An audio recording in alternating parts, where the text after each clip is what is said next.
आपने white bread भी सुना होगा और आपने ब्राउन ब्रेड भी सुना होगा, लेकिन शर्तिया मैं कह सकती हूँ कि आपने ब्लैक ब्रेड कभी नहीं सुना होगा।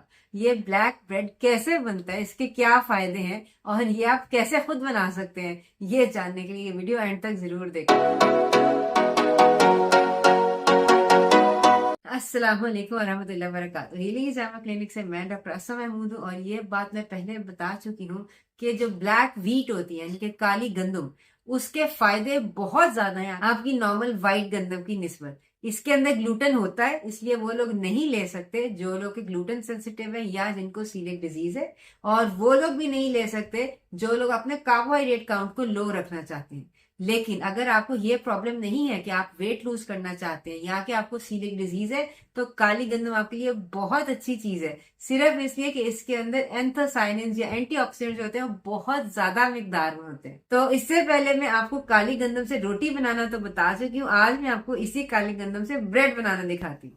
तो जी ब्रेड बनाने के लिए हमें चाहिए पानी। पानी का टेम्परेचर बहुत ज़्यादा इम्पॉर्टेंट है। उबलता हुआ गर्म भी नहीं होना चाहिए और इतना ठंडा भी नहीं होना चाहिए कि जैसे फ्रिज से निकला हुआ हो। कुनकुना गर्म होना चाहिए कि जब आप अपनी उंगली अंदर डालें तो वो आपको थोड़ा सा गर्म फील हो। अब इस गर्म पानी के अंदर आपने डाल देनी है चीनी या हनी। मैं डाल रही हूँ चीनी, आप फिक्र ना करें, चीनी आपके अंदर नहीं जाएगी। ये जब इसके बाद हम यीस्ट डालेंगे ना तो वो यीस्ट ये सारी चीनी खा जाएगी। अब हमने इसके अंदर डाल के यीस्ट इसको मिक्स करके तो इसको हम रख देंगे साइड के ऊपर। अब आता है हमारा स्टार इंग्रेडिएंट, हमारी काली गंदम का काला आटा। ये हम बगैर छने डाल लेंगे और मैं तो कहती हूँ कि अगर आप नॉर्मल आटे का भी ब्रेड बनाते हैं ना तो बगैर छाने डाला करें। इसके अंदर थोड़ा सा नमक डाल के मिक्स कर लेंगे और अब इसके अंदर थोड़ा सा ऑयल डाल के, मैं कोकोनट ऑयल डाल रही हूँ, आप देसी घी भी डाल सकते हैं। और साथ ही जो हमारा यीस्ट वाला पानी है ना उसके ऊपर बड़ी फ्रॉथ आ गई होगी अब तक, वो भी इसके अंदर डाल दें। तो अच्छी तरह इसको मिक्स कर लें। और अब ये आपके आटे के ऊपर है कि कितना पानी जाता है। ये मैंने इस 1 कप के अलावा तकरीबन आधा कप पानी और भी डाला था और उसके बाद ये कंसिस्टेंसी जो है ना ये मेरे पास आई है। तो आखिर में बस थोड़ा सा ऑयल और इसके ऊपर डाल लें ताकि ये चिपके ना। और ये कंसिस्टेंसी आप देख लें, इस तरह की कंसिस्टेंसी हमको चाहिए। और अब ये अच्छी तरह गूंद गया, इसको हम ट्रांसफर कर लेंगे अपने ब्रेड पैन के अंदर। ये जो मेरे पास ब्रेड पैन है ना ये 8 इंच का ब्रेड पैन है। इसके अंदर मैंने बटर पेपर जो है वो लगा दिया, इसके ऊपर थोड़ा सा ऑयल लगा दिया ताकि ब्रेड जो है वो चिपके ना। अब इसके अंदर ये जो हमने आटा गूंदा है ना ये इसके अंदर डाल के इसको मैंने गीले कपड़े के साथ कवर कर दिया 1 दिन के लिए। 1 दिन के बाद आप देखें कितना ये फूल गया, ठीक है, पैन से बाहर आना शुरू हो गया। अब इसके ऊपर ये मैं कलवंजी डाल रही हूँ क्योंकि ये ब्लैक ब्रेड है ना, तो मैंने कहा कि ऊपर ब्लैक कलवंजी हो, आप चाहें तो सफ़ेद तिल भी लगा सकते हैं या आपकी अपनी चॉइस है। तो बहरहाल ये इस तरह ऊपर डाल के अब हम इसको ओवन में डाल देंगे बेक होने के लिए। और आप ये देखें कि ये बेक हो गया। बेकिंग का टाइम जो है ना वो कम ज़्यादा हो सकता है। आपने बस ये देखना कि इस तरह जब स्क्वायर अंदर डाले ना तो स्क्वायर आपका नीट क्लीन निकलना चाहिए। अगर नीट क्लीन निकल रहा है, क्रस्ट आपका हार्ड है, तो इसका मतलब आपका ब्रेड शानदार है, फर्स्ट क्लास है। अब बस आपने अपना मोल्ड उल्टा करना और देखें कितने आराम से ब्रेड निकला है, क्योंकि हमने ना बटर पेपर लगाया था जिसके ऊपर ऑयल था। तो बस बटर पेपर को आपने पील ऑफ कर देना है और जो बाकी का ब्रेड का लोफ है ना इसके आप बना लें स्लाइसेस। बस ये देख लें कि ब्रेड को ठंडा होने का टाइम देना है आपने। गरम गरम ब्रेड के ऊपर आप छुरी छुरी फेरेंगे ना तो वो क्रम्बल हो जाएगा और आपके स्लाइसेस जो है ना वो फाइन नहीं निकलेंगे। देखें तो सही जरा कितना खूबसूरत लोफ लग रहा है हमारा ब्रेड का। तो अगर आपको एंटीऑक्सीडेंट रिच ब्रेड लोफ चाहिए ना तो आपको ये ब्रेड बनाने की ज़रूरत है। ख़ास तौर पे अगर आपको कोई यूरिक एसिड का मसला है, दिल की तकलीफ़ है, ठीक है, इन सब बीमारियों के अंदर आपको एंटीऑक्सीडेंट रिच डाइट चाहिए जो कि आपको मिलेगी इस ब्लैक व्हीट ब्रेड से।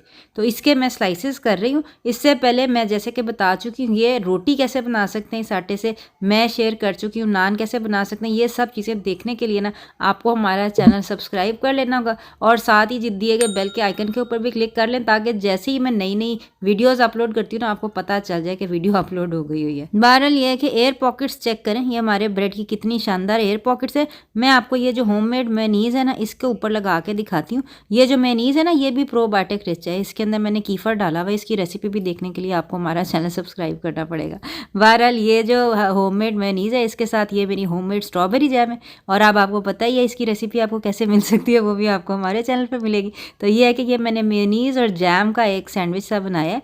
आप कुछ भी लगा सकते हैं, आप चाहें तो सलामी सैंडविच बना सकते हैं इसका, लेकिन यह है कि ये अब आपके पास फुली फंक्शनल ब्रेड है, आप इससे कुछ भी बना सकते हैं जो आप अपने नॉर्मल वाइट ब्रेड से बनाते हैं। दिखाने का मकसद ये है। ये देख लें ये मैंने अंडे फ्राई किए हैं, इसके साथ मैं आपको ये खा के दिखाती हूँ कि ये फ्राई अंडे आप कैसे खा सकते हैं इसके साथ।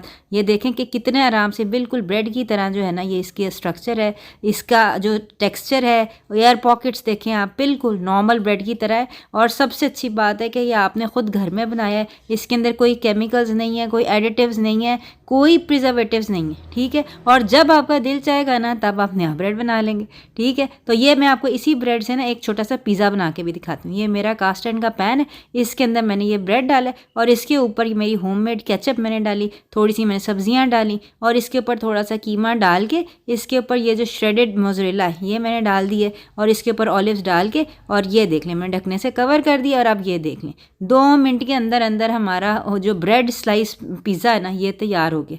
इससे ज़्यादा आसान मेरे ख्याल से कोई आपको टिफ़िन बॉक्स की रेसिपी नहीं मिल सकती कि बच्चे भी शौक से खाएंगे, अगर आप हस्बैंड को बना के देंगे ना वो भी शौक से खाएंगे। बाकी सवाल ये रह जाता है कि काली गंदम मिलेगी कहाँ से, तो नीचे डिस्क्रिप्शन बॉक्स में मैंने दराज का लिंक शेयर कर दिया, वहाँ से आप ऑर्डर करा सकते हैं। नीचे कमेंट्स में मुझे बताएं कि आपने काली गंदम का क्या बनाया। अपना ख्याल रखिएगा, इंदा मुलाकात होती है। अस्सलाम वालेकुम व रहमतुल्लाहि व बरकातहू।